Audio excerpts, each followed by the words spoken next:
Bonjour tout le monde, alors aujourd'hui on s'attaque à un sujet qui est honnêtement absolument fondamental. On va décortiquer ensemble le secret ultime pour vraiment maîtriser la bourse régionale des valeurs mobilières, la fameuse BRVM pour les intimes. L'idée ici, dans ce décryptage, c'est d'en finir avec les concepts un peu flous. On va voir très exactement comment le marché respire. C'est un peu comme enlever un bandeau de ses yeux. Vous allez voir les graphiques boursiers d'une façon totalement différente. Mais avant de parler de gains, il faut qu'on se pose la question qui fâche. Pourquoi est-ce que tant d'investisseurs perdent de l'argent sur cette fameuse BRVM ? En fait, c'est un grand classique. Souvent, les investisseurs amateurs se lancent un peu au hasard. On achète un titre, on croise les doigts très fort, et puis on espère que la courbe va miraculeusement grimper. Le problème, c'est que cette approche, elle est uniquement basée sur l'espoir. Et spoiler alerte, sur les marchés, l'espoir, ça mène presque à tous les coups à d'énormes frustrations et à des pertes. Bon, allez, c'est parti. Au programme d'aujourd'hui, on va d'abord voir le piège de l'improvisation. Ensuite, on parlera des fameux planchers et plafonds du marché. On enchaînera avec les 3 stratégies qui gagnent, les pièges que les pros évitent absolument. Et pour finir, comment devenir un véritable stratège. Section 1, le piège de l'improvisation. Autrement dit, on arrête de deviner et on commence à construire une vraie stratégie. Il y a un monde de différence, vraiment le jour et la nuit, entre la boule au ventre quand on essaye de deviner le prochain mouvement et la puissance de savoir identifier les zones clés. L'improvisation, ça n'a tout simplement rien à faire là quand on veut faire fructifier son argent. En fait, la vraie différence entre un amateur et un pro, elle est là. Le marché, c'est pas un casino géant. Il obéit à des zones clés et absolument pas au hasard. Il y a plein de gens qui pensent qu'il faut être un génie en maths pour comprendre la bourse. Eh bien non. Le marché réagit à des niveaux de prix super précis qui se répètent encore et encore. C'est comme une mécanique invisible qui devient soudainement très évidente une fois qu'on sait où regarder. Passons à la section 2, les planchers et les plafonds du marché. On va se pencher sur la psychologie derrière ces fameuses zones de prix. Le jargon financier, ça peut faire peur, je sais. Mais en vrai, tout ça s'explique hyper facilement si on imagine une simple maison. On va commencer par la base, par le sol. Ce qu'on appelle un support dans le milieu, c'est tout simplement le plancher. C'est une zone de prix très nette où une action qui était en train de chuter va soudainement s'arrêter de baisser et rebondir vers le haut. Pourquoi ? Parce qu'à ce niveau exact, boum, les investisseurs se disent « Ah, là c'est une super affaire, j'achète !» Par exemple, sur la BRVM, imaginez la Sonatel qui chute jusqu'à 20 000 francs CFA. À ce niveau précis, la baisse s'arrête net et le prix rebondit. Et ça, pas qu'une seule fois. Les 20 000 francs agissent littéralement comme un trampoline.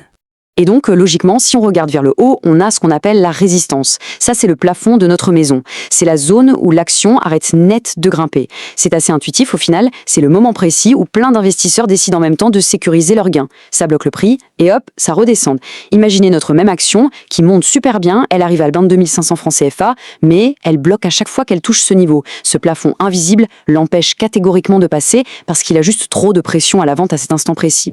D'ailleurs, pour bien comprendre, il faut s'imaginer ce qui se passe dans la tête du marché au moment où ça touche cette résistance. C'est comme si tout le monde se disait en chœur « Bon, c'est devenu assez cher, moi je prends mes bénéfices et je me tire ». C'est exactement ça.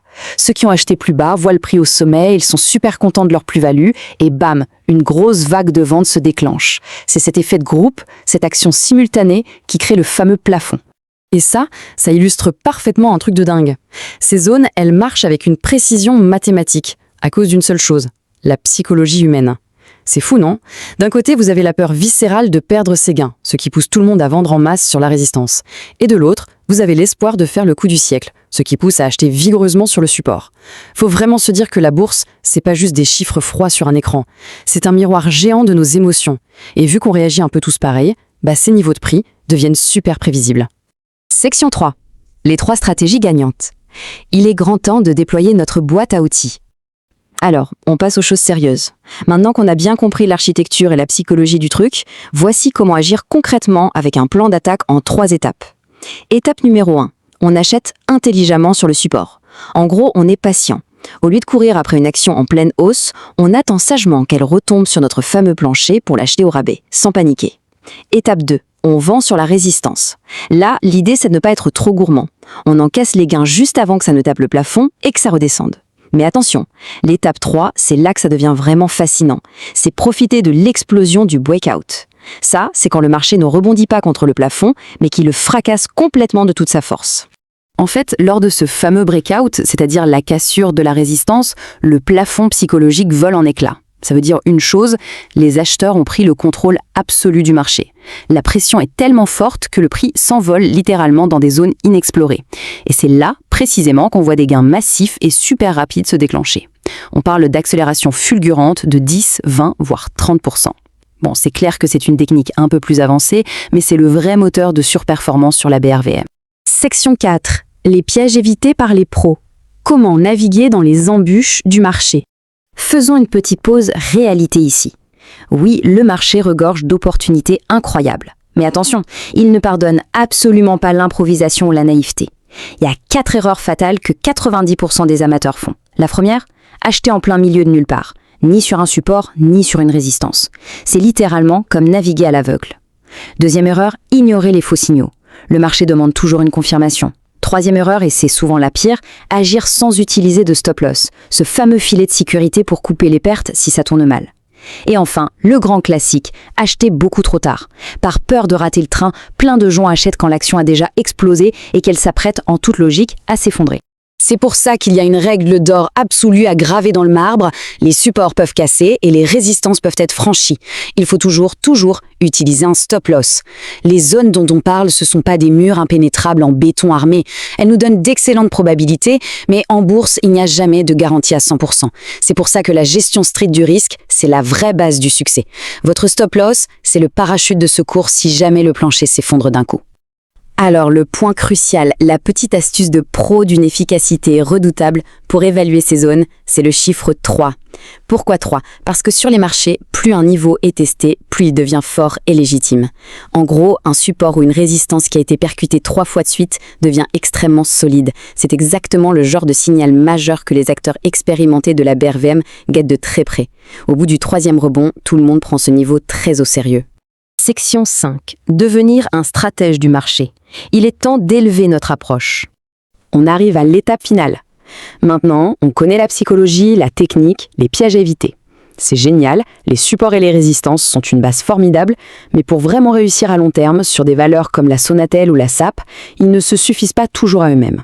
La vraie recette magique des pros, c'est de combiner plusieurs éléments. C'est un peu comme un grand puzzle.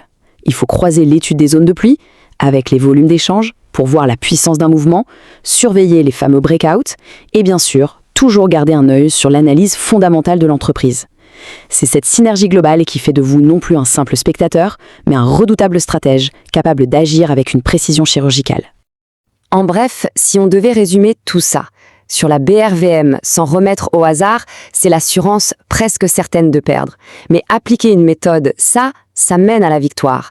Savoir identifier avec précision où le marché va probablement rebondir et où il risque de bloquer, c'est la fondation absolue. C'est cette discipline, cette observation aiguisée qui permet d'abandonner définitivement la casquette d'amateur pour endosser le rôle d'un véritable maître de sa stratégie. Ce qui nous amène à la toute dernière réflexion de ce décryptage. Une question un peu provocatrice, mais tellement nécessaire à se poser avant même d'ouvrir son application de cotation. Le prochain investissement, il sera basé sur l'espoir ou sur une vraie stratégie? Franchement, laissons les devinettes aux joueurs de casino. Sur les marchés financiers, le succès se construit avec de la méthode et des données tangibles. Un immense merci d'avoir suivi cette analyse et à très bientôt pour une nouvelle plongée passionnante au cœur de l'information. Bonjour à tous et bienvenue dans ce nouveau décryptage. Aujourd'hui, on s'attaque à l'un des cas les plus paradoxaux et franchement les plus fascinants du marché boursier actuel, Ethereum. Alors il arrive parfois que des entreprises d'une envergure colossale opèrent totalement sous les radars. Et Ethereum, c'est exactement ça. Un poids lourd industriel absolument essentiel à notre économie, mais dont la réalité fondamentale semble, disons, complètement déconnectée de la perception qu'en a le marché. L'idée ici, c'est vraiment de creuser ce décalage et de comprendre les rouages de ce réveil stratégique. Ce qui amène inévitablement à une question assez folle. Que se passe-t-il quand le marché entier passe complètement à côté d'une histoire de croissance de plus de 190%? Eh bien, c'est ce qu'on appelle l'effet iceberg. En surface, on a un cours de bourse qui a l'air de faire du surplace, qui manque de punch. Ça, c'est clair que ça décourage l'observateur qui ne regarderait que l'écume des choses. Mais alors, sous l'eau, c'est une toute autre histoire. On parle d'une réalité financière littéralement explosive, avec une restructuration massive et des bénéfices qui décollent. Et c'est exactement dans cette zone d'ombre, entre ce prix de surface un peu atone et la valeur réelle cachée en profondeur, qu'on trouve les opportunités les plus massives. Au programme de notre analyse, 1. Le réveil du géant. 2. L'explosion financière de 2025. 3. La stratégie de domination douce. 4. Des partenariats de tout premier plan. Et enfin 5, l'opportunité concrète sur la BRVM. Allez, on attaque tout de suite avec la première partie, le réveil d'un géant, le fameux pivot stratégique. Pour poser les bases, Iridium, ça évolue dans un secteur qui fait peu de bruit mais qui est hyper vital, les gaz industriels. Longtemps vu comme un simple fournisseur classique, l'entreprise a opéré un virage stratégique majeur depuis l'entrée au capital du fonds Adenia Partners. En fait, la gouvernance a été complètement serrée. Résultat, on est passé d'un simple vendeur de gaz à un groupe industriel ultra focalisé sur la performance pure et la croissance durable. Et la signature financière valide tout ça, une notation Bloomfield BBB sur le long terme, avec une perspective stable. Bref, le signal clair d'une boîte solvable et hyper fiable, même si, bien sûr, elle reste naturellement exposée au cycle économique de l'industrie lourde. On passe à la deuxième partie, l'explosion financière de 2025. Et là, les chiffres vont parler d'eux-mêmes. Regardons un peu l'évolution des bénéfices parce que le contraste est vraiment saisissant. En 2024, il y a une grosse pression sur les marges, ce qui a d'ailleurs fait fuir les investisseurs les moins patients.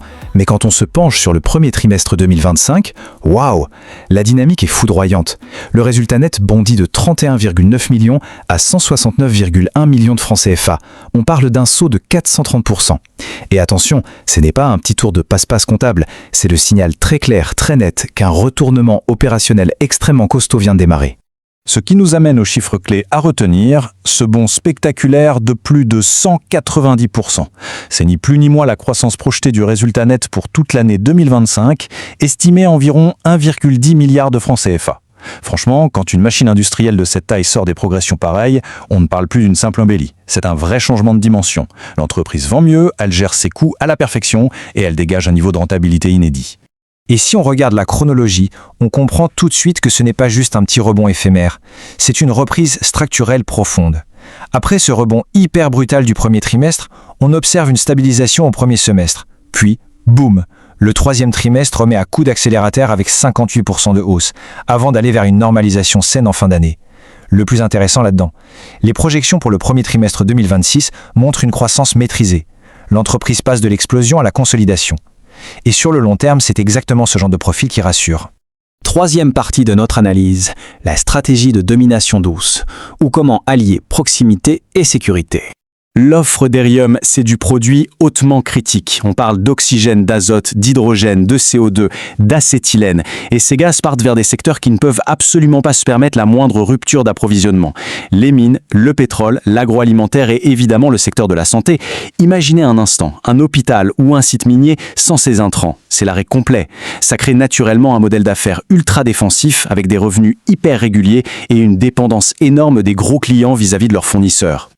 Il y a une phrase qui résume parfaitement leur philosophie sur le terrain, notamment au Sénégal. Former, c'est transmettre. Sécuriser, c'est durer. Et ce n'est pas juste une jolie formule pour les plaquettes commerciales. C'est vraiment la clé de voûte de toute leur stratégie d'expansion. Au lieu de se contenter de livrer des bouteilles de gaz, le groupe s'investit physiquement aux côtés de ses clients pour structurer et sécuriser tout leur écosystème industriel. Concrètement, cette méthode se déploie en 4 étapes redoutables. Étape 1, on forme directement les artisans et les PME. Étape 2, on blinde la conformité avec les normes de sécurité HSE. Étape 3, en apportant toute cette expertise, ça crée une énorme dépendance technique. Le client n'a plus du tout envie d'aller voir ailleurs, car il perdrait tout ce filet de sécurité. Et enfin, étape 4, le résultat de tout ça, c'est une véritable domination douce du marché. La proximité avec le client se transforme en une barrière à l'entrée quasi infranchissable pour les concurrents. Imparable. Quatrième partie, des partenariats de premier plan. C'est l'heure de la validation à l'échelle mondiale. Décrocher des certifications internationales, c'est un accélérateur massif. En validant la norme FSSC 22000 pour la sécurité alimentaire et en poussant de fortes initiatives environnementales autour du CO2 vert, Iridium coche en fait toutes les cases des critères ESG modernes. Qu'est-ce que ça veut dire ? Eh bien, ça leur ouvre grand les portes des marchés agroalimentaires à l'international, mais surtout ça attire le regard des gros capitaux institutionnels en quête d'industrie propre et durable. L'image de marque fait un vrai bond en avant. Mais la preuve ultime de cette montée en puissance, c'est leur partenariat stratégique avec Newmont, l'un des plus grands mastodontes miniers de la planète. Fournir de l'oxygène industriel avec une disponibilité garantie à plus de 98% à un tel géant, ça ne s'improvise pas. C'est la validation internationale absolue de la fiabilité d'Iridium.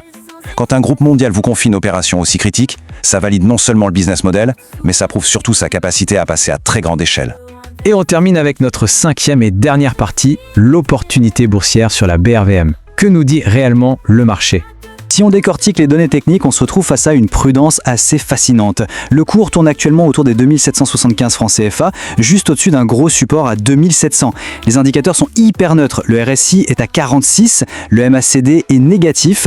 Bref, on évolue dans un canal très étroit. Par contre, un détail saute aux yeux. Le volume quotidien fait un bond de 59% par rapport à la moyenne des 10 derniers jours. L'intérêt revient donc tout doucement, même si l'engouement massif n'est pas encore visible. C'est quand même dingue. Les fondamentaux bouillonnent, mais le graphique, lui, reste d'un calme olympien.